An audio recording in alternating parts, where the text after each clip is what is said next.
dari kelas 5A dengan NIM 211010242 dari jurusan Pendidikan Agama Islam, Fakultas Ilmu Tarbiyah dan Keguruan IAIN Sultan Hamad Gorontalo.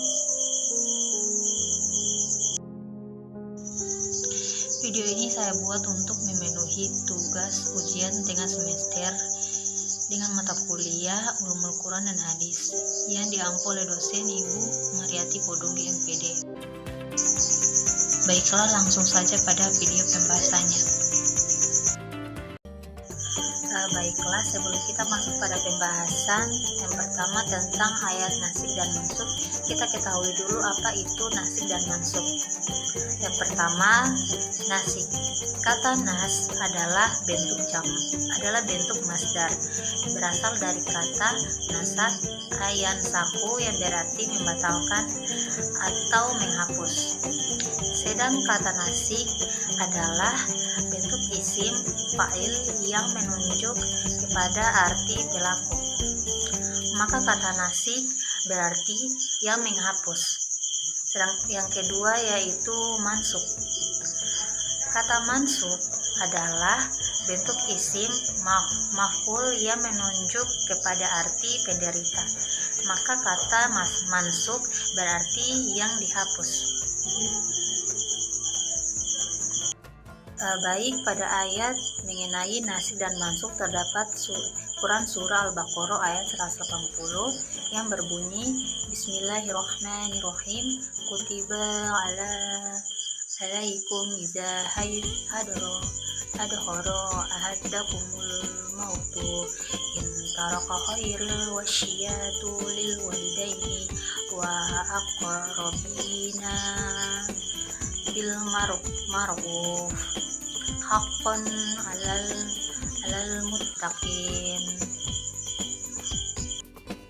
Penjelasan mengenai ayat nasik dan mansukh. Dalam ayat nasik dan mansukh terdapat dua surah, yaitu surah Al-Baqarah ayat 180 dan surah An-Nisa ayat 11. Nah, di sini ayat mansukh yaitu surah Al-Baqarah ayat 180. Surah Al-Baqarah ayat 180, ayat ini membahas hukum wasiat dan warisan. Beberapa ulama berpendapat bahwa ayat ini menggantikan aturan warisan sebelumnya dalam Islam, mengoreksi ketidakadilan yang terjadi sebelumnya dalam pembagian warisan. Baiklah, pada pembahasan kedua yaitu terdapat ayat muhkam dan mutasyabih. Kita ketahui dulu apa itu muhkam dan mutasyabih. Muhkam adalah ayat yang hanya mengandung satu wajah, sedangkan mutasyabih mengandung banyak wajah. Muhkam adalah ayat yang maksudnya dapat diketahui secara langsung tanpa memerlukan keterangan lain. Sedangkan mutasyabih tidak demikian. Ia memerlukan penjelasan dengan merujuk kepada ayat-ayat lain. Baik, pada ayat yang kedua yaitu tentang ayat muhkam dan mutasyabih.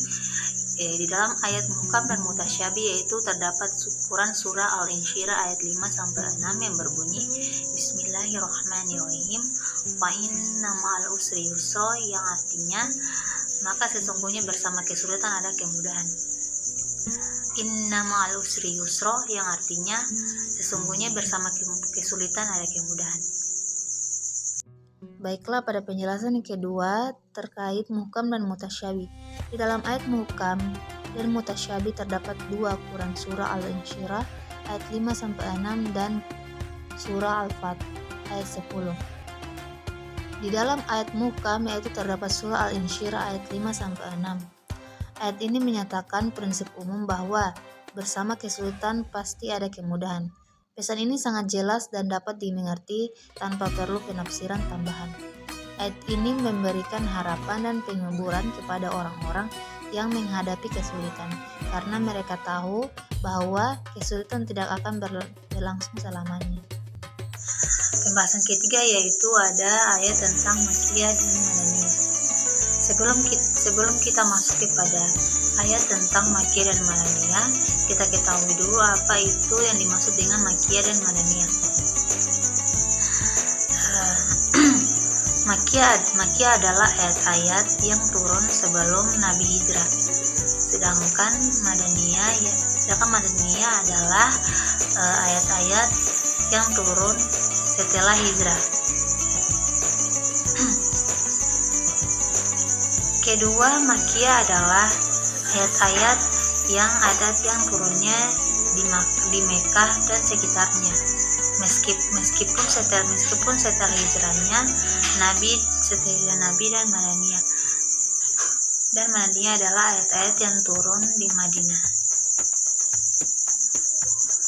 Ayat yang ketiga yaitu ayat Makkiyah dan Madaniyah. Di dalam ayat Makkiyah dan Madaniyah terdapat ukuran surah Al-Fil ayat 1-5 yang berbunyi Bismillahirrahmanirrahim.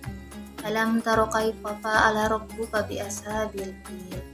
Alam yaj'al kaidahum fi tadlil wa arsala alaihim tayran ababil tarmihim bi jaratin min sijil wa ja'alahum ka'asfin ma'kul.